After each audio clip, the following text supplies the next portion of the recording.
Welcome back. This is Business Morning on Channels Television. Quite a lot to talk about. Join the conversation online on Twitter. We're at Biz Morning, or you can tweet at Channels TV or at CTV Harriet and B Bosin. But let's continue our focus on commodities, and we're turning our attention to domestic agri-commodities. Amaka Ajebu, economic research analyst with financial derivatives company, joins me now. Good morning to you, Amaka. Thank you so much for your time this morning. Just take us through the key highlights of today's commodities report from Financial Derivatives Company. Yes, so, excuse me, so prices in the domestic commodities markets have remained relatively flat with a few exceptions, but the main topic of conversation is the GDP figures that came out yesterday, and also the MPC announcements to happen in the next couple of hours. So the GDP figures yesterday, although some say they expected it, it still causes worry because this is the third consecutive quarter of negative growth, and it's declining at an increasing rate.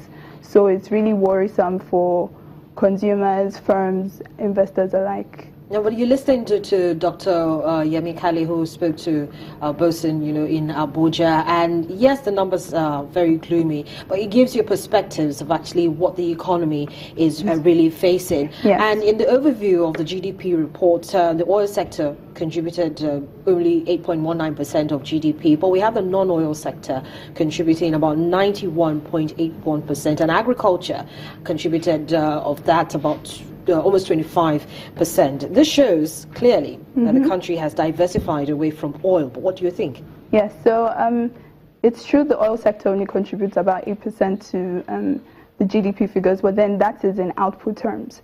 The ratio of non-oil to oil sector has been around for a while now because Nigeria has vast amount of resources, and the service sector, as we can see, is growing at an increasing pace. So in terms of output, yes, the non-oil sector is contributing more to GDP, but the oil sector contributes more than 90% of the fiscal revenue and the external balance, contributes to the fiscal revenue and the external balance of the country. So whatever happens in the oil sector is going to trickle down to other sectors in the economy. So yes, the ratio is high, non-oil to oil sector, but this has always been in place because we've always had like vast amounts of natural resources. We have cocoa, we have so many other minerals that we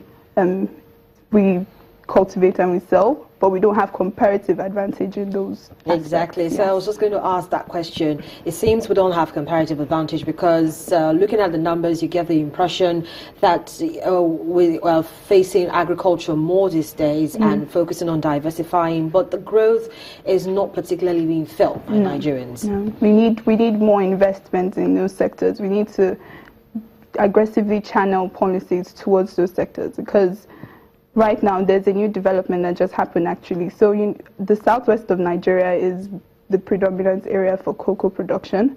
But now with the increase in production in Cameroon, which is closer to the eastern part of Nigeria, you've seen increase in production. And as a result of that, you can see increased production in Akwa Ibom and other eastern parts of Nigeria. So that shows you that there's growth potential in these areas. We just need investments in those areas to prop up GDP figures, yes. Okay. And of course, inflation numbers, because as much as possible, food, the food sub-index actually contributes to the total inflation data that the National Bureau of Statistics reports. But we've seen constantly that imported inflation is a major headache. Yes, it is. So we need to really focus on, no matter what policies we take right now, the most important one, in my opinion, is forex market reform, because that is really affecting every aspect, every facet of the economy.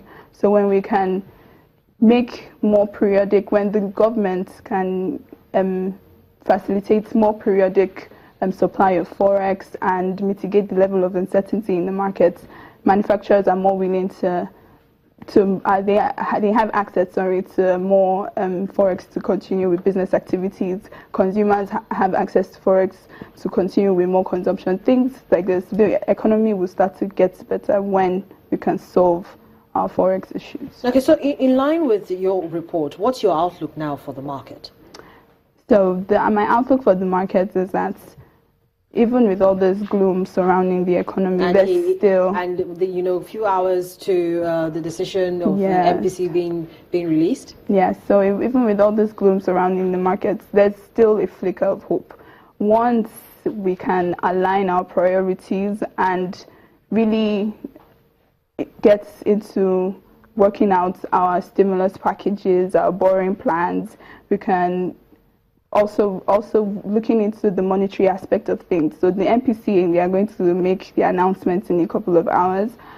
So we need a more accommodative environment for investors, for for manufacturers to borrow and to spend and to increase activity in the markets. Do you think that opinion will change? Because most there's a consensus that MPC is going to leave rates unchanged, and it seems as if the CBN actually is taking that. So if the rates are left unchanged, yes, but they are going to factor in a more accommodative stance for the coming. So this is the final meeting for the year, but for the nearest future,